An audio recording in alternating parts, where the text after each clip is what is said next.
how do you see Islam in the future of Black America? Yeah, you know, several years ago, this was like 1 year before COVID-19 hit. Um, I was a part of a delegation of Muslim American leaders, imams, but particularly African American imams. We were guests of the government of Morocco. And inshallah, we actually plan on going. I'm a part of a different delegation. We plan on going there this Ramadan to be guests of the king. We didn't meet the king this first time that I'm referencing, but inshallah, we will the second time. The first time we went, this previous delegation, the highest we got to the minister of endowments, of religious endowments, and he's really considered to be, if I'm not mistaken, the second in terms of authority over the nation of Morocco in terms of just religious authority. He was over all of the institutions. We went everywhere. Qarawiyyin, we visited the sheikh, whose family, I believe his family was, the scholars from his family have been the leaders of that institution for 400 years, I believe, and everywhere else. We went to all of the sites. But not just sites. They really took us to schools. That's all we were doing. We're going to Quran schools, Islamic studies schools, meeting scholars, and then eventually we met the Minister of Endowments. I'm saying that to say, throughout the trip, the person that was responsible for bringing us there, who's a very influential person, and the leaders there, when we sat with them and they shared with us, they told us from their mouths that they see where they see the world going. They see the future of Islam and the rise of Islam amongst the nations of Africa and the African Americans. And they were basically showing us what they had to offer in terms of Islamic education. And essentially, when we met the Minister of Endowment, he said, look, this is what we do. We produce so many hufaz, memorizers of Quran. We have this and that institution. What can we do for you all? That was the actual ask. At like the summit, like the high point of the trip, we met all these people. We met him. He said, okay, so what do you all want? So I'm saying that I'm leading with that because, this is not just opinion. This is what this discussion that we're about to have, or that we're in the course of having. We have to understand that people, especially in government, in high institutions of academic knowledge, etc., their job is to watch the world. They work in the world and they watch the landscape to see, hey, what's really going on? Because they need to project what the future is going to look like in order to determine what they should be doing in terms of what their work is. So among the Muslim leadership, they are aware of the growth of Islam amongst Black Americans. They mentioned Africa too, and that's very important because sub-Saharan Africa by 2030, from 2030 into 2050, a huge bulk of the population of youth in the world will be in sub-Saharan Africa. And just as an economic factor, youth tend to drive the global market. So it's just understood from a business perspective, we should prepare for that. But from a religious perspective, the same. If these children are not religious, let's say if those children in sub-Saharan Africa, those young people become more secular, influenced by secularism, as opposed to Islam, now we have a problem on our hands. So it's within our best interest to see to it that we establish Islamic knowledge and Islamic leadership among them very strongly. No less is true for African Americans. I think the thing with Black Americans, Black America, we're weak in a lot of ways. We're weak politically. We're definitely weak economically. But one thing that we do have is cultural capital. Black culture is extremely influential. It's influential in sub-Saharan Africa. It's influential in Germany. It's influential everywhere. And that goes a long way because influence is just that. It's influence. If you have the power to influence people, then you really have power. So I think that is one factor. They have watched, they're aware of the coming of African Americans predominantly through the Nation of Islam. We know that there were enslaved Africans who were Muslim. We know that there were other movements of Orthodox or Sunni Islam before and during the time of the Nation of Islam. But the Nation of Islam was perhaps, no, it just was, not perhaps, it was the most influential movement that made Islam sort of a popular feature of American society through persons like Muhammad Ali, Malcolm X, and also Minister Farrakhan after, in years later in the 80s and 90s. And when you look at, I don't care if you're watching like The Fresh Prince of Bel-Air, if you're listening to hip hop music, especially in the 80s and 90s, Martin, there's always a reference to Muslims.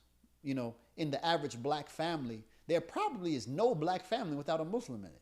Everybody knows. And even in the inner city of black America, even those who don't become Muslim, the sons are named Jamal. The girl is named Aisha. And that was a popular song in the 90s, a guy singing about a girl, Aisha. Malik, these are like popular names among black people. So Islam is definitely just present amongst us.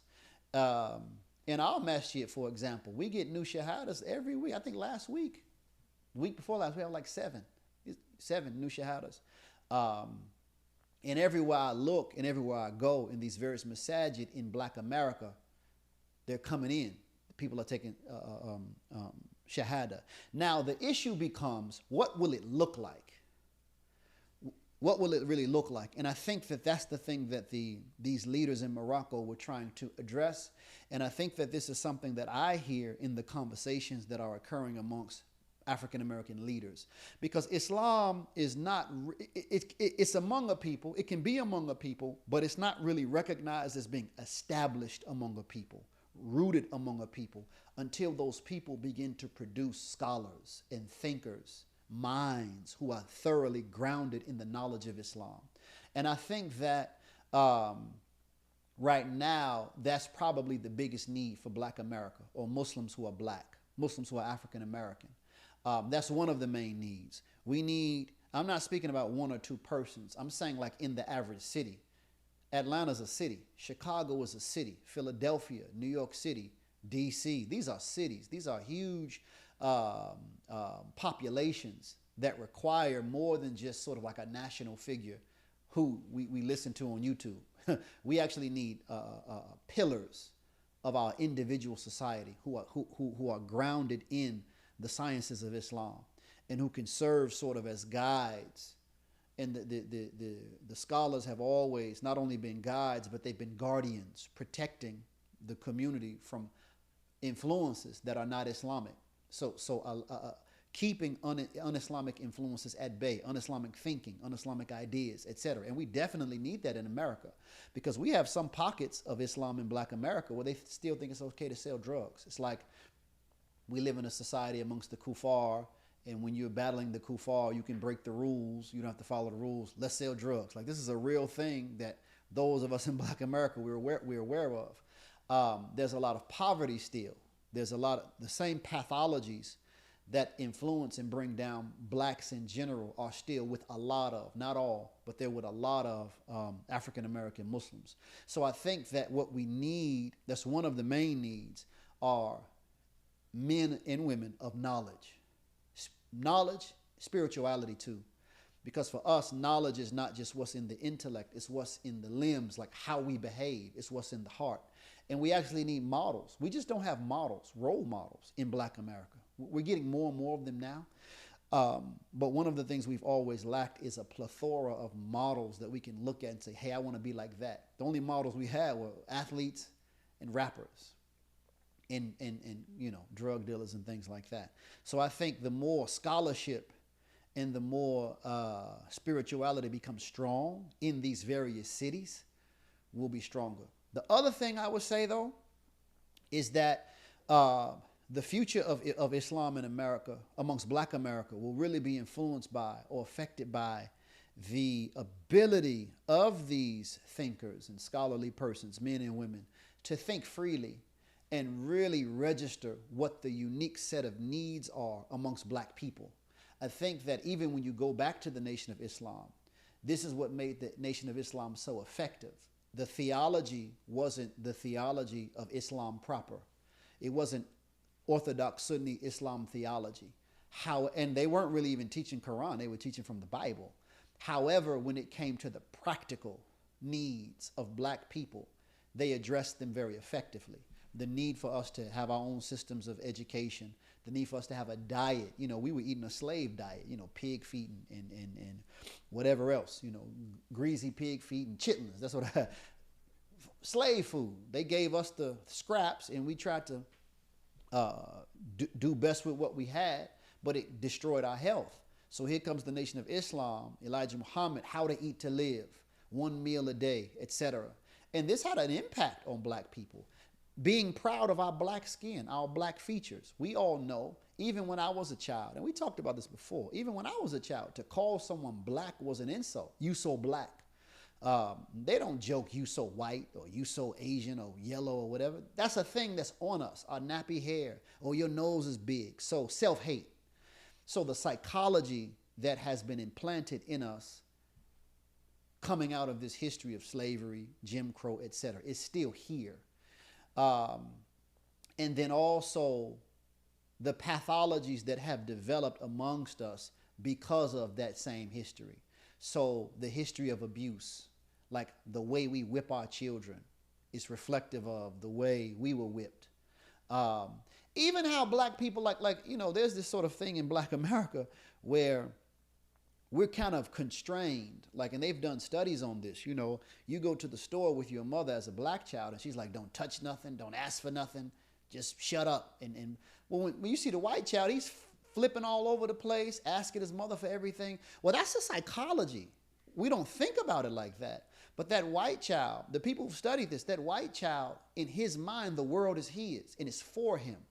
And how we're raised, the world is not for us. And we have to kind of stay in this lane.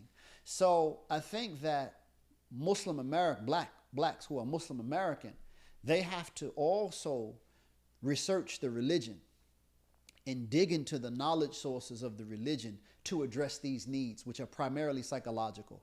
It has to do with identity. It has to do with a sense of purpose. It has to do with these broad questions, these broad human questions, like where do we belong in the universe? So we need scholars of hadith and Quranic recitation and tafsir, et cetera, et cetera. We need that. And at the same time, we need scholars who can engage those knowledge sources to answer questions specific to what our souls long for, what's deep on our psyche. If we have those two things, I think the future of Islam is bright. Very bright amongst black Americans, because I think the same amount of energy that we have put into even hip hop culture, even all of these other forms of cultural expression that we've developed, and these great achievements that we have had over the years, despite what was put upon us. If Islam comes to liberate that potential, there's no telling how far we can go. I mean, we are the people who produced a Malcolm. We are the people who produced a Dr. King. Well, imagine if that type of spirit in mind, even a Tupac, who's still influential. You know, I'm not saying, you know, let's listen to it, but you know, you get what I'm saying in terms of influence. Well, let's see that those minds are really not just touched by Islam, but properly informed and guided and under the influence of Islam. How influential will al-Islam become expressed through the soul of the African American people? So that's what I think. That's what I think is going to come about in the future. And that's really what our work is for, inshallah.